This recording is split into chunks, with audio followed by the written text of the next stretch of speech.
Well, over the past 24 hours, the term no climate emergency has been trending all over Twitter. Why, may you ask? Well, 1,100 scientists have added their name to a climate declaration, basically saying, let's stop the madness. There is no climate emergency. Well, our next guest is Bjorn Lomborg, author of the book False Alarm: How Climate Panic Costs Us Trillions, Hurts the Poor, and Fails to Fix the Planet. And he is exactly the person that I want to ask about this, because this book really changed my worldview. I want to say, I will admit, sort of a climate snob, and I felt comfortable telling people to change their lives and their habits until this book.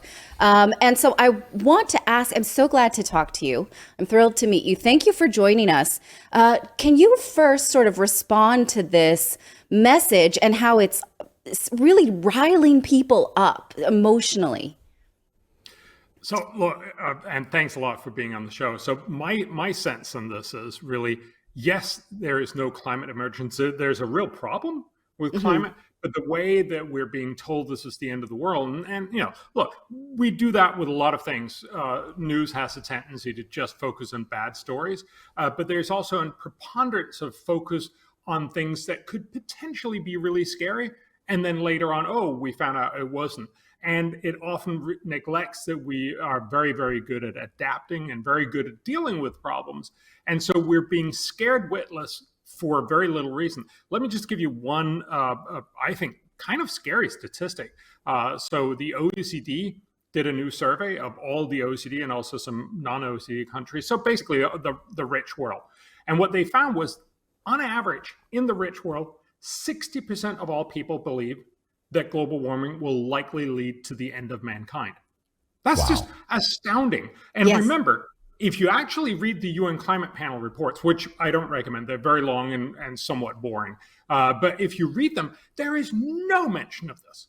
There is no indication that this is the case. Now, global warming is a problem, yes, but it's by no means challenging the end of the world. And this, of course, both leads to scaring our kids witless. That's why we have people like Greta Thunberg. If I was a teenager and watched the news night after night telling us this terrible thing happened, and it's all because of global warming, I understand why you'd get really scared. Yes. That's both wrong, and it also leads to bad decisions because we're scared witless. We make bad and panicky decisions. And of course, it means that our kids, say, why should I bother going to school? Right. I understand that, but it's terrible because it's wrong. So yes, absolutely, there's no climate emergency. There's a problem, and we're not fixing it well because we're scared and we do bad policy. And you have a new piece in the Wall Street Journal this morning. If people are dialing into the Wall Street Journal, an opinion piece, and you write the Inflation Reduction Act does little to reduce climate change. Of course, this has been much discussed over the past week. President Biden signing the Inflation Reduction Act into law. And Democrats are saying this is the biggest move to reduce our climate emergency ever in the history of the world. You say it does nothing, almost little, to reduce climate change. Why? I guess this is where it all comes from, right? It's the politicians pushing this narrative. If the UN climate panel saying there is no emergency, then it's all fabricated. Well, I think it's slightly different than that. So fundamentally, there is a problem. Politicians are saying we want to do something to deal with it. So they're throwing lots of money. So the Inflation Reduction Act just on climate is proposing to spend $369 billion. Now, this will actually reduce carbon emissions from the US. The point that I made was, well, why are they only talking about emissions? I'm not affected by emissions. I'm affected by temperature and sea level rise. And so if you actually go and look at how much will this affect temperature, well, plug it into the UN climate model. It's readily available. I did that. If you plug in what we expect will be reduced from the US emissions over the next decade and possibly even over the next 80 years, how much will that actually change temperature? And the answer is very, very little, depending on whether you're in Celsius and Fahrenheit. So I'm just going to give you both. In Celsius, it's half a 1,000th of 1 degree temperature reduction by the end of the century. In Fahrenheit, it's almost 1,000th of a degree Fahrenheit. That's just nothing. And even if you sort of very generously assume that after all the money is run out with the Inflation Reduction Act, we will still be cutting enormous amounts of CO2. It will reduce temperatures by less than 1.5/100th of a degree in Celsius and about 3/100ths in Fahrenheit. This is simply because we talk about stuff that sounds impressive rather than talk about what will actually happen. And the reason why so little will happen is because cutting, about 8% is what they're talking about, 8 percentage points from the US is just not what's going to change the world. First of all, the US is much, much larger than the 8%. The US is only one part of the rich world, and even the rich world is only a small part of most of the emissions that are going to come from China, India, the rest of Asia, and Africa. We have no sense of how rich, well-meaning people will cut carbon emissions and do a little good, but that most of this is about getting India, China, and Africa to cut. And we're not there when we're telling, look, all it takes is spend $369 billion and you'll cut it a little bit. They're not going to say, ooh, that sounds great. I want to do that too. Right. Look, they have other and more important priorities like getting their populations out of poverty and get them food and get them education.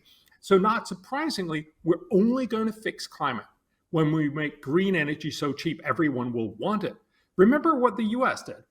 So the US basically took fracking from something that was an idea in one guy's mind in the early 2000s. 10 years later, for about $10 billion in subsidies, they produced a technology that basically enabled lots more gas to be mined. That meant that gas became cheaper than coal. That meant that the US reduced its carbon emissions more than any other nation in the world over the last 15 years. And crucially, it makes the US about $150 billion in more GDP every year. That's a huge win. You have cheaper energy, you have less pollution from climate change, and you get richer. How is that not a win? That is what we should try to get everyone else to do. So Europe, obviously, with the war in Ukraine, but also China and India. If we could get them fracking over the next 10, 20 years, we could cut carbon emissions much more, and it would be cheaper for them, and it would be better. So this is a technology issue much more than it is a moral issue. And we would be much smarter about it if we stopped being so scared.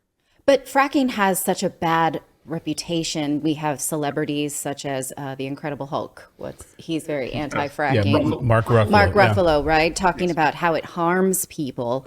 And so people who are well-intentioned, who don't understand the technology, then think, well, no, this is actually harming people. And so what we need to do is take away the cheapest energy, which you point out harms poor people first, right? Yes.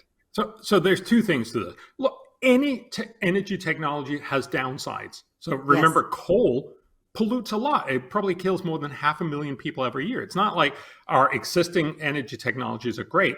Solar panels have people falling down when you install them on your roof. Nothing is safe in that way. And yes, fracking has problems, much, much less than what was highlighted when people first were talking about it. And we have good regulation for most of this. So if you look at the total cost and benefits, so the biggest study done in the US, I think it's a couple of years old now, showed that the net benefit, as I talked about, was about $150 billion because you just get much richer. But there is a cost to fracking, mostly in increased air pollution. It's not really the drinking water, but there's more air pollution in local areas, which is probably costing about $25 billion. So there are costs, and the people who get those costs should be in some way reimbursed. Now, they are in the US because you own the land where you frack. And that's why most people are actually willing to say, all right, it's going to be a little more air pollution here in my neighborhood, but I'm also going to get fabulously rich. Okay.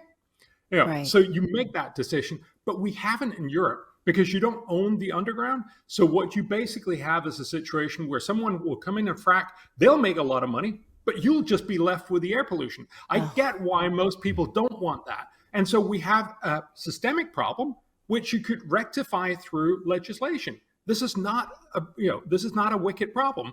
We have $150 billion in benefits, $25 billion in disbenefits. We should be able to figure that out. But But we're we're not. And yes, Mark Ruffalo is not helping when he's just showing us samples of bad water and that kind of stuff. That's just silly. But we're told that climate change disproportionately hurts the poor. So we must take away resources from the poor, right? In Right. order to help them. When your Yes, point is I that forgot our that. solutions hurt the Yes. poor. Yeah, they get screwed over and over again. And it's true that climate change will hurt the world's poor the most because they typically live where it's already pretty damn hot, and they will be harmed more with climate.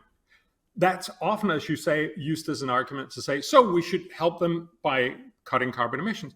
But remember, poor people everywhere are hurt worst by pretty much everything. Yes. It's not like poor people are well off in all kinds of other ways. That's why they're poor. So they're hit worse with a bad education, with health, with nutrition, with any other issue. And so in reality, there is something almost pathological in the way that we seem to say, look, the world's poor, whose kids are dying from easily curable infectious diseases and not enough food and bad education, all kinds of other things. I think it's really sad for them. So you know what? I'm going to help them by not driving my car tomorrow. What? Right. At very best, it'll make them slightly less worse off in 100 years instead of actually helping them right now. There are so many things we could do to help them right now. And of course, crucially, if you want to help poor people getting better able to tackle global warming, you should think about adaptation. Remember, a hurricane that hits Florida, yeah, it makes a lot of destruction, but and typically kill a few people, and that's it. But the same hurricane hitting, for instance, Guatemala, will be wiping out their economy and killing tens of thousands of people. So the point here is, if you're poor, you're really badly hurt. Should we help them by making future hurricanes slightly less stronger? Or should we help them by getting rich so they are not living in corrugated roof and don't know how to deal with these issues, but are well-worn and live in mason houses and better infrastructure and are much more resilient? Of course, it's the latter. It's both better for climate, but it's also better for all kinds of other things. Do you see a movement happening here? I mean, again, we talked about off the top here, these 1,100 scientists, and not just, I mean, we have Nobel Prize winning scientists who are on this list who are saying enough is enough. This outrage and the political response to this problem is out of alignment with the actual problem. And I was surprised you sort of set out in the beginning of the book to talk about global warming is real.